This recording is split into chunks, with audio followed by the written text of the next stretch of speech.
አንዳንድ አገልግሎት በባህሪው ትህትናን የሚነጥቅ እስኪመስል ድረስ ከባድ ሆኗል አይደል? አሁን የአገልግሎቱ በቃ ከጸጋው ጋር አብሮ የሚሰጥ እስኪመስል ድረስ አይደል? እንትኑ ጸጋው ሲመጣ ቀና ማለት ትሁት መሆን፣ ትዕቢተኛ መሆን ቀላል ነው። ትሁት መሆን ነው ከባድ። አመፀኛ መሆን በጣም ቀላል ነገር ነው። ጌታን እየመሰሉ መኖር ነው ከባድ። ዓለምን መምሰል ምን ይከብዳል? አሁን ዓለማዊ ለመሆን እኮ ደቂቃም አይፈጅም፣ መፈለግ ብቻ በቂ ነው። ክርስቲያን መሆን ነው ከባድ። እና ጳውሎስ በጣም ትሁት፣ በጣም ልቡ የተሰበረ፣ በጣም ዝቅ ያለ፣ በጸጋው በእውቀቱ በገንዘቡም ጭምር በሁሉ ነገሩ አብሮ የሚደክም አይነት አገልጋይ ነው።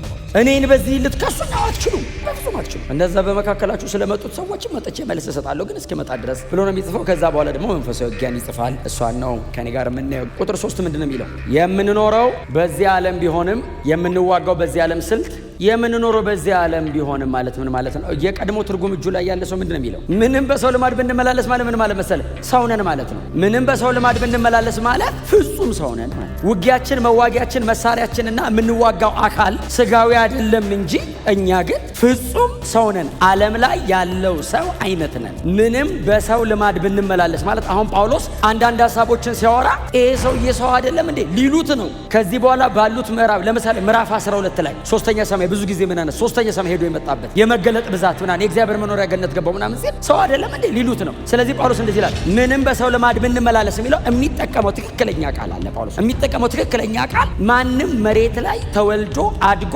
እንደሚሞተው ሰውዬ ምንም ፍጹም ሰው ነን ማለት ነው ትርጉሙ። ምንም በሰው ልማድ ብንመላለስ ሰው ነን ማለት ነው። በእኛ ዘመን አሁን ስታስተምሩት አሁን እኔ አሁን እዚህ ጉባኤ ላይ ቆሜ አሁን ፍጹም ሰው ናችሁ ስል እውነቴን አይደለም ያልሆናል እንዴ? ሰውና የሆነ ነገር የሆነ ሰው አለ እዚህ ሰው ነን አይደል? አሁን ጳውሎስ ቀጥሎ ያለውን ነገር ሲያወራ ሌላ አይነት ትርጉም እንዳይሰጡበት ወይንም ወደ ሌላ ጽንፍ ተጎትተው እንዳይወጡ ጳውሎስ ሰዎች ነን፣ በሰው ልማድ ነው የምንመላለሰው። እንደ ማንኛውም ፍጥረታዊ ሰው ይርበናል፣ ይጠማናል፣ ይደክመናል፣ እንተኛለን፣ እንነሳለን፣ አንዳንድ ነገር በደንብ ያቀተናል። እከሌ ያቃተኝ የሚለው ያቀተናል፣ እከሌ የሚከብደው ይከብደናል። የከሌ ቻሌንጃችን ነው። ሰው ነን። ሁሌ እንደምላችሁ በጣም ዝቅ እንዳላረጋችሁ መንፈሳዊ ሰው ነን። ወናችሁ ያሉ ሰው ወንድሜ እህቴ በሉት እስቲ ቼክ አድርጉት።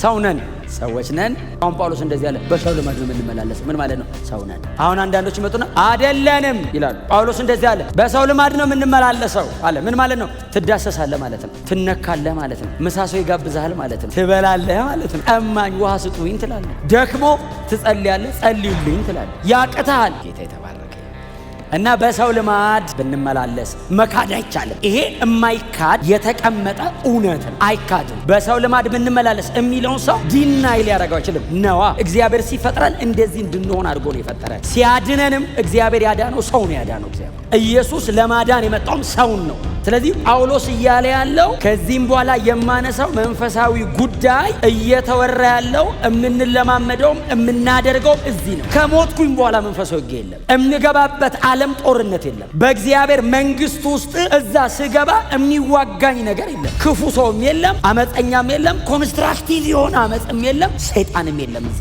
ጦርነቱ ያለው ሰው ሆኜ በሰው መካከል ስኖር እዚህ ዓለም ላይ ገቨርን ከሚያደርገው አሰራር ጋር። ስለዚህ ምንም በሰው ልማድ ብንመላለስ ሲል ሰዎች ነን፣ ግን ጳውሎስ ምንድነው የሚለው? መንፈሳውያን ነን። አንደርስታንድ እናረጋለን መንፈሳዊ ዓለም ላይ የሚደረገውን ነገር። እየተከናወነ ያለው ነገር በጣም ዝም ብሎ ማቴሪያል ብቻ እንዳልሆነ ይገባናል። ከነገሩ በስተጀርባ ነገሩን የሚያደርግ አካል እንዳለ ነገር ዲዘርን እናረጋለን። ለምን?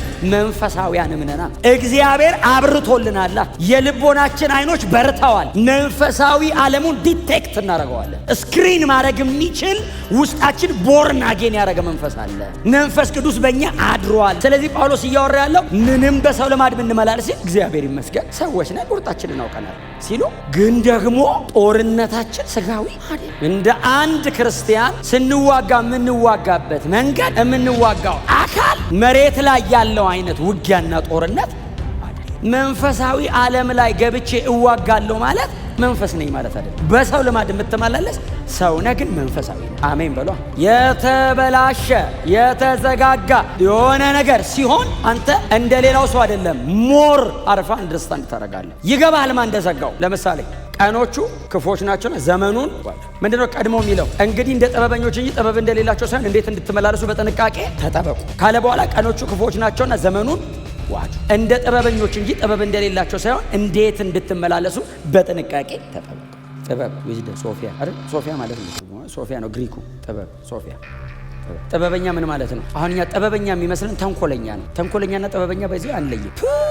ተንኮለኛ የሆነ ሰው ጥበበኛ አይደለም፣ እሱ ሞኝ ነው። ተንኮለኛ ሞኝ ነው። ባይዘው ለምን መሰለ? ወጥመዱ ዞሮ ይዟል። እግሩ ባክፋይሩን አትችለውም። ባይዘው የተደረገ ነገር እግዚአብሔር ነው አንዴ መልሶ እንዴ እግሩን ነው ይዟል። አይቻል። ጥበበኛ ከነገሩ በስተጀርባ ያለውን ጄኒዩን ኦሪጂናል ነገሩን የሚያገኝ ማለት ነው። ለምሳሌ በእኛ ላወራላችሁ። ለምሳሌ የተሰቀለ ክርስቶስ እንደተሰቀለ ሆኖ የተወሰነ ሰው አንድ ሮማዊ፣ አንድ ግሪካዊ፣ አንድ አይሁዳዊና አንድ ሌላ ማን አለ? ሮማዊ አለ፣ ግሪካዊ አለ እና አይሁዳዊ አለ። አንድ ክርስቲያን አቆማችሁ ሮማዊውን ያው ስትሉት የተሰቀለውን ክርስቶስን ኤው ስትሉት ወንበዴ ነው የሚለው። ወንበዴን የሚሰቅሉት ወንበዴ ይላል። ግሪካዊውን ኤው ስትለው ሞኝነት ነው ይላል። አይሁዳዊውን ኤው ስትለው የተረገመ ነው ይላል። ክርስቲያኑን ኤው ስትለው የእግዚአብሔር ኃይል ለማዳን ነው ይላል። አሁን ሶስቱ ክሊርሊ ፊት ለፊት ያለውን ነገር ነው ያዩት። ክርስቲያኑ ነገሩ የተደረገበትን ምክንያት ነው ያዩት። እሱም የተሰቀለ ሰው ነው እኮ የሚያየው። ከጀርባው ግን የእግዚአብሔር ልጅ የሰው ልጆችን ለማዳን እንደሞተ አውቆታል። ኦሪጂናሊ ነገሩ የሆነበትን ነገር የሚያውቅ ማለት ነው ጥበበኛ ማለት። ሶፊያ ማለት ትርጉሙ እሱ ነው። ባይዘው ላቭ ኦፍ ዊዝደም ነው አይደል? ጥበብ ላቭ ኦፍ ዊዝደም ነው አይደል? እውቀትን የሚወድ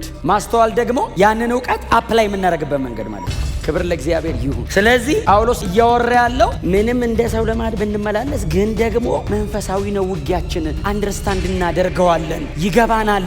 በጣም የሚገርማችሁ ፎር ዩር ሰርፕራይዝ እኛ በጨለማው ዓለም የሚደረገው ነገር መንፈሳዊ እንደሆነና ነገ ውጤቱ ማቴሪያሉን ሪልም አፌክት እንደሚያደርገው እንደምናውቁሉ በጨለማው ዓለም ያሉትም እንደሚያውቁ ታውቃላችሁ። የኛ የምንሰራው ስራ መንፈሳዊ እንደሆነና ነገ ከነጎዲያ መንግስታቸው ግን ጥልጥሉን እንደሚያወጣው ያውቃሉ። እነሱም አንደርስታንድ ያደርጉታል። ባይዘው እነሱም በዲመኒክ ስፒሪት መንፈሳዊ ዓለም ላይ ነው የሚሰሩት። እኛ ብቻ እየሰራን እነሱ ባይመሮ ብቻ የሚሰሩ እንዳይመስላችሁ። ስፒሪቹዋል ነው ውጊያው፣ ስፒሪቹዋል። እነሱ መንፈሳዊ ዓለም ላይ ይሰራሉ። ስለዚህ ነው ጳውሎስ የምንዋጋው በሰው ልማድ አይደለም። መንፈስ ቅዱስ እኛ ላይ ሆኖ እንደሚሰራ ሁሉ አጋንንት ደግሞ ሰው ላይ ሆኖ ይሰራል። ከሰውየው ጋር አይደለም ጦርነታችን፣ ከጀርባ ካለው መንፈሳዊ አካል ጋር ነው። ዳዊትና ጎልያድ አሁን አንደኛ ሳሙኤል ምዕራፍ 17 አሁን ኖርማል ታሪክ አይመስልም? ኖርማል አይደለም። ዳዊትና ጎልያድ የተዋጉት እኮ ባይዘው በጦርና በምናምን እኮ አይደለም እኮ መንፈሳዊ እኮ ነው ውጊያቸው። ሁለቱ ያወሩትን ስሙት። ጎልያድ መጣ እንደዚህ አንተ እኔ ውሻ ነኝ በትር ይዘብኝ የምትመጣው አለውና ከዛ ምንድነው እገለኝና ለሰማይ አዋፋትን ለምድር አራዊት ስጋን እሰጣለሁ ብሎ በአማልክቶቹ ስም ረገመው ይላል። በፍልስጤም አማልክቶች በአቃሮን በነ በኤልዜቡል ማለት የአቃሮን አምላክ ነው በኤልዜቡል። ትዝ ይላችኋል ኢየሱስን ሰድበውታል። አንተ በአጋንንት አለቃ አጋንንት መጣጣና